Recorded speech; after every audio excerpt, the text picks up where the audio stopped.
삼성전자가 망할 뻔했다는 사실 믿어지시나요? 1등이 너무나 당연해서 그 누구도 의심치 않았던 그 왕좌가 통째로 흔들렸던 뼈아픈 기록. 불과 얼마 전까지만 해도 대한민국 반도체는 부활이 아니라 장례식을 준비해야 할지도 모르는 운명이었거든요. 하지만 모두의 예상을 깨고 그들이 다시 돌아왔습니다. 대체 무엇이 그들을 다시 일어서게 했을까요? 돈일까요? 아니면 권력일까요? 아닙니다.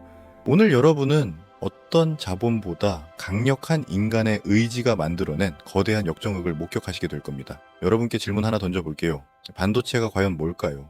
혹시 너무 어렵게만 느껴지시나요? 오늘 이 시간이 끝날 때쯤이면 여러분은 반도체 기술의 핵심을 이해하는 건 물론이고요.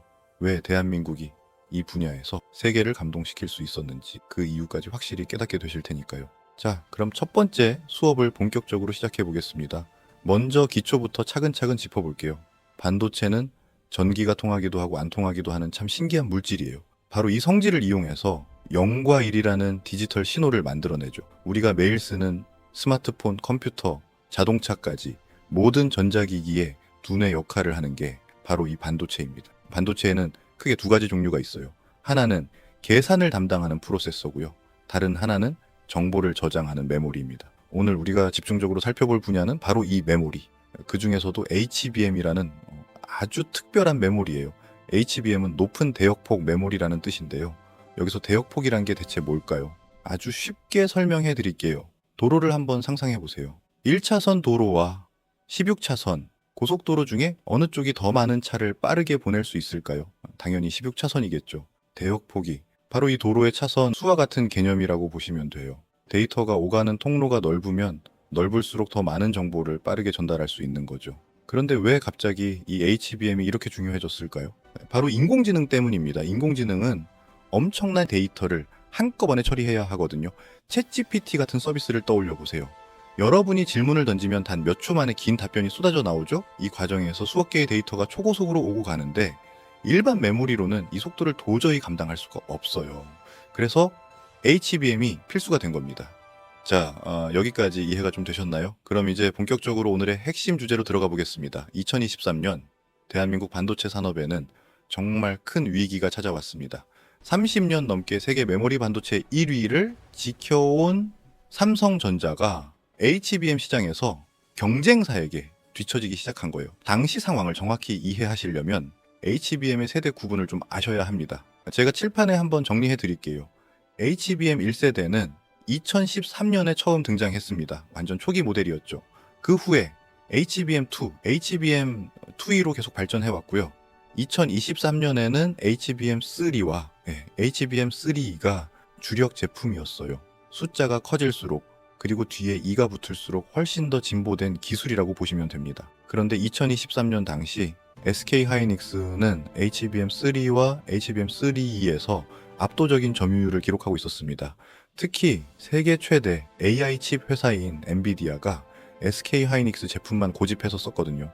반면 삼성은 품질 테스트조차 제대로 통과하지 못하는 수모를 겪었습니다. 언론에서는 삼성의 시대는 끝났다며 냉혹한 평가를 내놨습니다. 투자자들은 실망해서 떠났고 주가는 곤두박질쳤죠. 임직원들의 사기 또한 바닥을 쳤습니다. 바로 이 절체절명의 순간 삼성은 아주 중요한 결정을 내립니다. 그리고 이 결정이야말로 오늘 제가 여러분께 꼭 가르쳐 드리고 싶은 가장 큰 교훈이기도 해요. 삼성은 이렇게 생각했습니다. 지금 HBM3 경쟁에 매달려 봐야 영원히 2등일 뿐이다. 차라리 다음 세대인 HBM4로 아예 건너뛰어서 판을 완전히 바꿔버리자.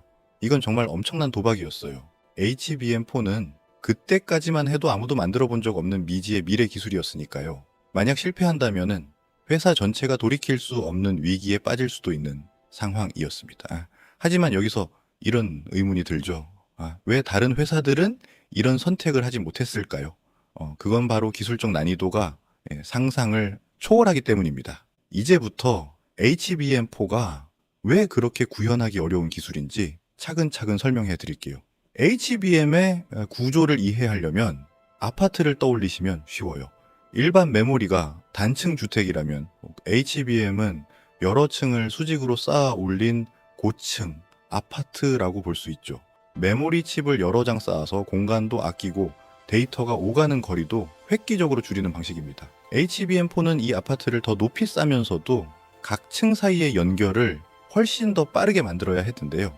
여기서 핵심이 되는 부분이 바로 로직 다이입니다. 로직 다이는 HBM 맨 아래층에 있는 일종의 관리실 같은 존재예요. 위층에 쌓인 수많은 메모리 칩들을 제어하고 외부와 데이터를 주고받는 걸 관리하는 두뇌 역할을 하죠. HBM3까지는 비교적 단순한 기술로도 이 로직 다이를 만들 수 있었거든요.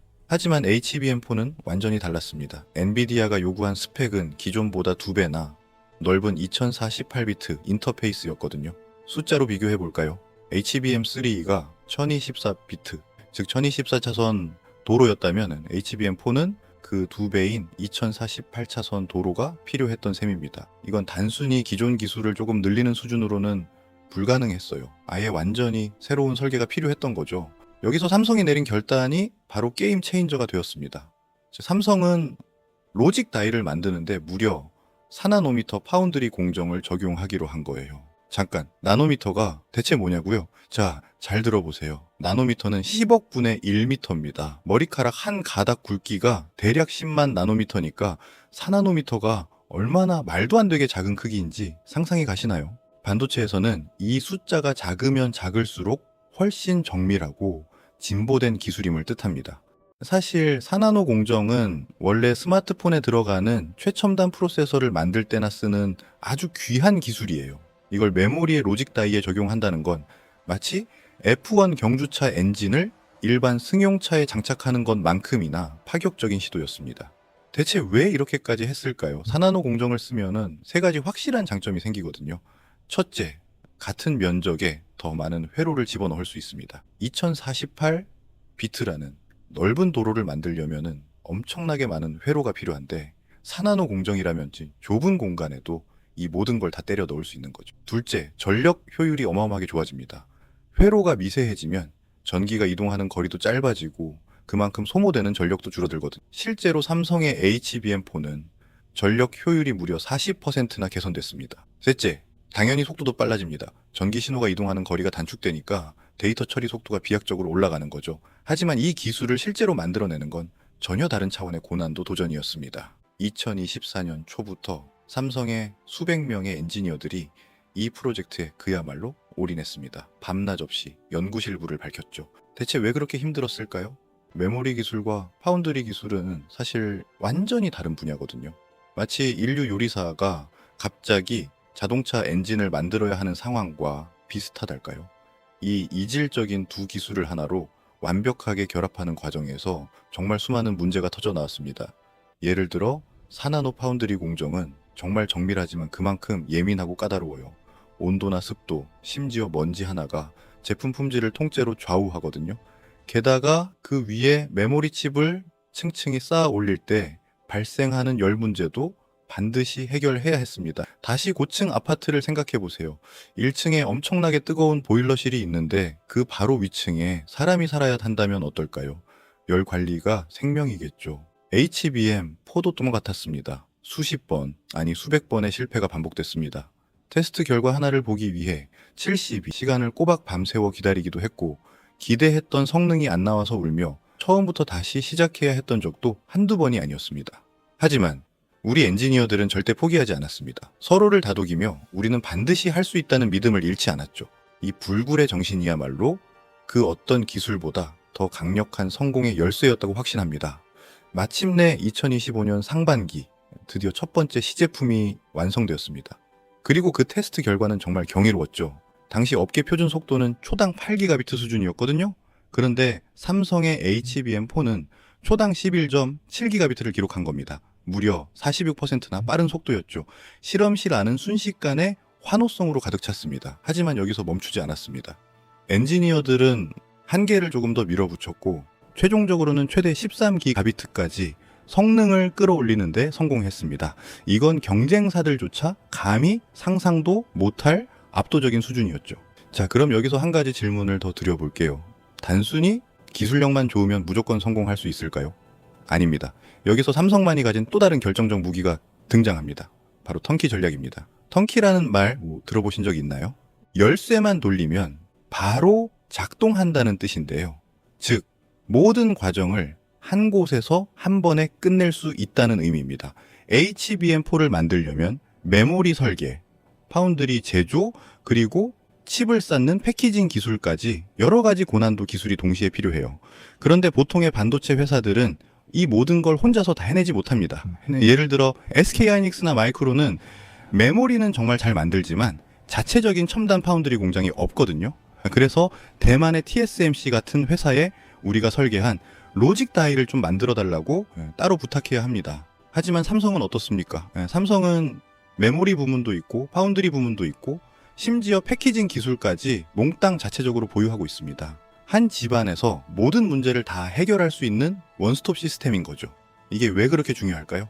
이유는 명확합니다. 첫째, 시간이 획기적으로 절약됩니다. 다른 회사에 일을 맡기면은 협의하는 시간, 물건, 오가는 운송 시간 등이 다 비용이고 짐이거든요. 하지만 삼성은 한 건물 안에서 바로바로 협업이 가능하죠. 실제로 삼성은 제품 공급 기간을 20%나 앞당겼습니다. 둘째, 품질 관리가 완벽해집니다. 모든 공정을 내 눈으로 직접 보고 관리하니까 문제가 생기면 그 자리에서 바로 고칠 수 있거든요. 셋째, 고객 맞춤형 제작이 가능합니다. 고객사가 이 부분을 이렇게 좀 바꿔달라고 요청하면은 설계부터 제조까지 일사천리로 조정할 수 있죠. 이런 턴키 능력은 전 세계에서 오직 삼성만이 가진 독보적인 강점입니다. 결국 2025년 하반기 삼성의 HBM4는 그 까다롭기로 소문난 엔비디아의 품질 테스트를 당당히 통과했습니다. 2년 전 뼈아픈 좌절을 맛봤던 바로 그 테스트였는데 말이죠. 이번엔 상황이 완전히 역전된 겁니다. 엔비디아는 삼성에 최상위 등급 인증을 부여했고 가장 비싸고 성능이 중요한 하이엔드 제품에 들어갈 HBM4 공급 계약을 체결했습니다. 이 소식을 들은 엔지니어들은 서로 껴안고 눈물을 쏟았다고 해요. 고된 밤샘 작업, 수없는 실패, 그리고 끝까지 서로를 믿었던 그 모든 순간이 보상받는 역사적인 순간이었으니까요. 여기서 우리는 아주 중요한 교훈을 얻을 수 있습니다. 기술의 발전이란 게 단순히 숫자나 스펙 싸움이 아니라는 거예요. 그 이면에는 결코 포기하지 않았던 사람들의 땀과 눈물이 서려 있다는 사실입니다. 삼성의 활약은 여기서 그치지 않았습니다. 구글 역시 삼성을 선택했거든요.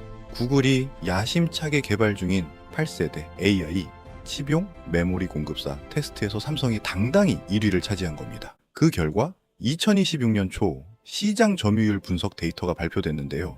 2년 전만 해도 17%에 불과했던 삼성의 HBM 시장 점유율이 35% 이상으로 2배 넘게 껑충 뛰었습니다. 판도가 완전히 뒤집힌 거죠. 자, 그럼 조금 더 깊이 들어가 볼까요? 삼성의 도전은 멈추지 않습니다. 2026년 중반 삼성은 차세대 HBM4의 개발 계획을 정역 발표합니다. 여기서 이는 즉 한층 더 강화됐다는 뜻인데요. HBM4도 충분히 혁신적인데 대체 왜 벌써 다음 버전을 준비할까요? 그게 바로 반도체 산업의 생리거든요. 기술은 쉼 없이 진보하고 단 한순간이라도 멈추는 순간 바로 도태되고 마니까요. HBM4E에서 삼성이 준비 중인 혁신은 더 놀랍습니다. 바로 2나노미터 공정들을 적용하겠다는 계획이죠. 아까 4나노가 얼마나 대단한 건지 말씀드렸죠. 2나노는 그보다 훨씬 더 작고 훨씬 더 정밀하고 그래서 훨씬 더 만들기 어려운 기술입니다. 지금 전 세계에서 2나노 공정을 실제로 상용화할 수 있는 곳은 손에 꼽을 정도예요. 2나노를 쓰면은 뭐가 달라질까요?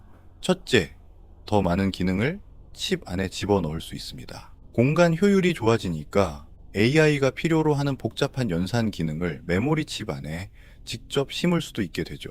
둘째, 전력 효율이 극대화됩니다. AI 서버를 돌릴 때 가장 큰 고민 중 하나가 어마어마한 전기 요금이거든요. 전기를 적게 먹는 칩은 운영 비용을 획기적으로 줄여줍니다. 셋째, 속도는 말할 것도 없이 더 빨라지겠죠. AI 모델이 갈수록 거대해지고 복잡해지는데 이걸 실시간으로 처리하려면은 메모리 속도가 뒷받침돼야만 하거든요. 여기서 삼성은 한 발짝 더 나아갑니다. 바로 커스텀 HBM, 즉 맞춤형 HBM 서비스예요. 지금까지는 규격에 맞춰 똑같은 제품을 찍어내서 팔았거든요. 하지만 이제 고객마다 원하는 게 다 다릅니다. 엔비디아, 구글, AMD 같은 큰 손들은 자신들의 칩에 딱 최적화된 메모리를 원하죠. 삼성은 무려 250명의 엔지니어를 추가로 투입해서 맞춤형 설계 전담팀을 꾸렸습니다. 고객의 목소리를 직접 듣고 그 요구에 딱 맞는 HBM을 설계해 주는 거예요. 이거는 기성복과 맞춤 정장의 차이라고 보시면 됩니다. 기성복은 빠르고 싸지만 내 몸에 완벽하진 않잖아요. 반면은 맞춤 정장은 시간과 돈은 더 들어도 내 몸에 딱 맞죠. 삼성은 HBM 업계에서 독보적인 맞춤 정장 장인이 되기로 결단한 겁니다. 자, 지금까지 기술적인 이야기를 쭉 해드렸는데요. 이제 좀 더 넓은 시야로 세상을 봐볼까요? 삼성 한 회사의 성공이 대한민국 전체에 어떤 바람을 몰고 왔을까요? 먼저 경제적인 효과가 어마어마합니다. 전문가들은 2026년을 K반도체 황금기의 원년이라고 불러요. 삼성과 SK 하이닉스를 필두로 한국 기업들이 전 세계 AI 메모리 시장에 80% 이상을 싹쓸이할 것으로 보거든요. 예상 영업이익만 무려 250조 원에 달합니다. 이건 단순한 숫자가 아니에요. 양질의 일자리가 늘어나고 수많은 협력사가 다시 살아나고 나라의 곳간이 채워지면서 결국 우리 국민 모두에게 그 혜택이 돌아가게 되는 겁니다. 두 번째로 산업 생태계가 통째로 부활했습니다. 삼성의 HBM4 양산이 시작되면서 함께 일하는 소재, 부품, 장비 업체들도 덩달아 성장하고 있죠. 큰 나무 한 그루가 숲 전체를 살리듯이 삼성의 성공이 한국 산업 전반에 활기찬 에너지를 불어넣고 있습니다. 세 번째는 인재 육성의 선순환입니다. 반도체 산업이 다시 각광받으면서 젊고 유능한 인재들이 이 분야로 몰려들고 있어요. 대학엔 반도체 학과가 생기고 정부도 제도적 지원을 아끼지 않고 있죠. 미래를 위한 아주 값진 투자가 이루어지고 있는 셈입니다. 네 번째는 국가 경쟁력 그 자체입니다. 21세기는 데이터와 AI의 시대고 그 심장은 바로 반도체입니다. 한국이 이 분야에서 세계를 선도한다는 건 단순히 돈을 많이 버는 걸 넘어 미래의 세계 질서 속에서 아주 중요한 키를 쥐게 된다는 뜻입니다. 다섯 번째는 우리 국민에게 주는 자부심과 희망입니다. 우리도 하면 된다는 그 자신감 말이죠. 자원 하나 없는 작은 나라. 대한민국이 첨단 기술의 정점에서 세계를 이끌 수 있다는 걸 다시 한번 증명해 보인 겁니다. 자, 그럼 핵심 숫자들로 깔끔하게 한번 정리해 볼까요? HBM4의 속도 최대 13기가비트, 표준 대비 62, 점호 % 향상 전력 효율 40%, 시장 점유율 17%에서 35%로 수직 상승. 한국 전체 HBM 점유율 무려 80%, 영업이익 250조. 숫자들 하나하나가 얼마나 많은 이들의 피땀 어린 노력으로 빚어진 결과인지 이제는 조금 느껴지시나요? 실제로 삼성 반도체 공장이 있는 화성과 평택 지역에 가보면 그 변화가 피부로 와닿습니다. 2023년 위기 때는 주변 상권이 꽁꽁 얼어붙었거든요. 식당 주인분들은 손님이 끊겨서 한숨만 쉬었고 부동산 시장도 싸늘했습니다. 하지만 2026년 지금은 완전히 딴판입니다. 거리는 젊은 엔지니어들로 북적이고 새로운 가게들이 활발하게 문을 열고 있죠. 대한민국 반도체의 찬란한 부활, 그리고 우리 모두가 함께 그려갈 희망찬 미래를 진심으로 응원하며 오늘 강의 여기서 마치겠습니다. 여러분 꼭 기억하세요. 가장 깊은 어둠이 지나면 반드시 눈부신 새벽이 옵니다. 절대 포기하지 마세요. 여러분이 지금 흘리는 땀방울은 반드시 결실을 맺을 것입니다. 감사합니다. 다음 시간에 또 만나요.